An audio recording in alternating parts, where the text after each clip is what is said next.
September 1992 was the time when a Hungarian trader was about to crush the world's biggest bank at the time. Of England is in defeat at the hands of George Soros. This was the era when traders weren't considered powerful. Yet this one man had almost pushed this bank over the edge of bankruptcy. This trader is alive to this date and has been rumored to be actively changing many political parties worldwide using his money.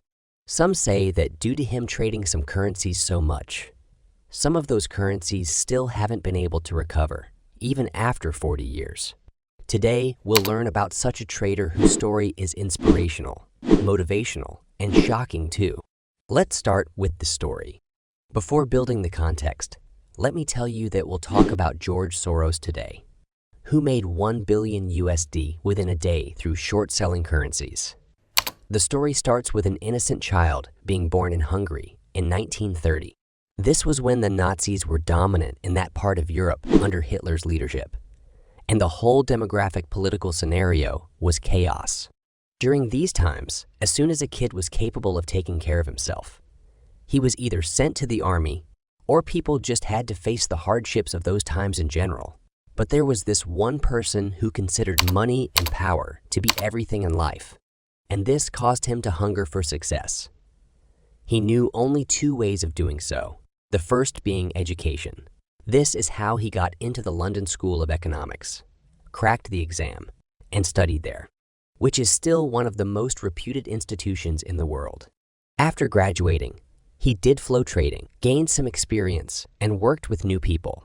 And in 1970, he created his own hedge fund.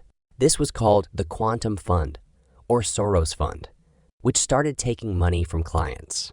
Basically, their work was to place bets on all the places in the world that use currencies. For those of you who were unaware, you can take stocks and currencies with margins in hedge funds. This means that you can trade up to 10K even if you have 100. This is the kind of leverage they used to get. This man had made a decent amount of money and had a decent reputation in his career. Due to this reputation, a lot of wealthy clients used to come to him to get their money doubled. Let me tell you what happened in 1979, when the situation changed a little. Severe economic downturn. Investors watched their investments vanish, totaling hundreds of millions.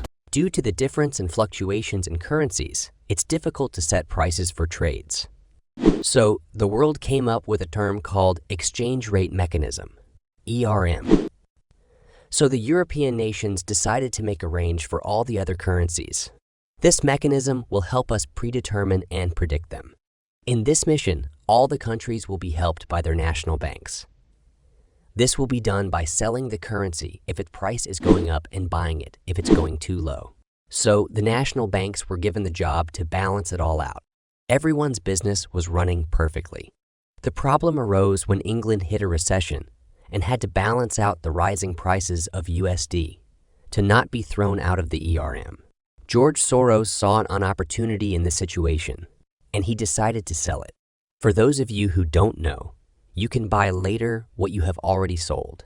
In the cash or equity market, you have to first buy something in order to sell it later. But here, rules can run backward too. George Soros decided to sell since the market was in a panic. He sold his possessions for around 1.5 billion USD.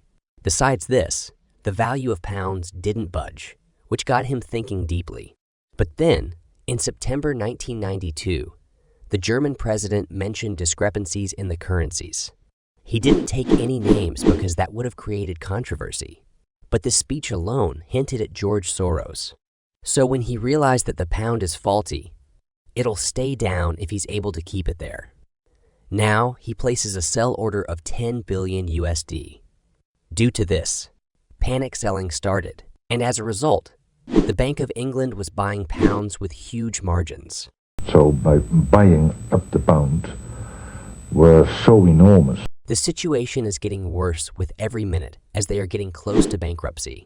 The next day at 7 p.m., Britain announces that it may have to leave the ERM. Due to this, the pound falls by 15 against the USD and 25. This was one of George Soros' best days when he made a profit of 1 billion USD. He booked all this profit in just one day. The situation would have been devastated if he had continued this economic rampage. This is how the historic Black Wednesday came into existence. He made $1 billion in a day and is still known as the man who broke the Bank of England. So, did you see how a trader crushed a whole bank? He defeated the Bank of England using various techniques. I hope you learned something from this story while also being entertained.